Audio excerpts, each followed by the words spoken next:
பொம்மை டாஸ்க். இந்த பொம்மை டாஸ்க்ல தான் பாத்தீங்கன்னா ரொம்பவுமே ஒரு சூப்பரான ஒரு கேமை வந்து எல்லாருமே ப்ளே பண்ணியிருந்தாலும் ஆனா ஒருத்தங்களை எப்படியா ஹர்ட் பண்ணக்கூடாதோ அந்த மாதிரி பண்ணது தான் இன்னைக்கு நம்ம பிக் பாஸ் சீசன் 9ல பார்க்கிறோம்.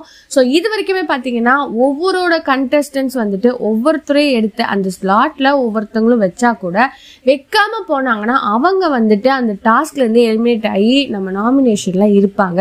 ஸோ வைக்கிற போட்டோஸ்லாம் பாத்தீங்கன்னா எல்லாருமே வந்துட்டு பாருவை தான் பயங்கரமா டார்கெட் பண்ணாங்க.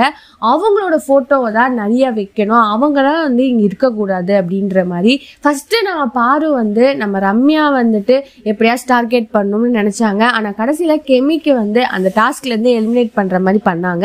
ஸோ நெக்ஸ்ட் பாத்தீங்கன்னா நம்ம பாருவோட போட்டோவை அத்தனை பேரும் வச்சு பாக்குறதுனால ஏன்டா இப்படி இருக்கீங்கன்னு சொல்லிட்டு ஒரு பக்கம் சண்டை போட விக்ரமும் வந்து அவங்கள தள்ளி விட இதை எல்லாமே ரொம்பவுமே பேசிக்கிட்டே போறாங்க. ஸோ இது எப்படா எண்ட் ஆக போகுதுன்னு தான் நம்ம கன்ஃபியூஸ்டோடயோ இல்லாம பொறுத்திருந்தும் பார்க்கணும்.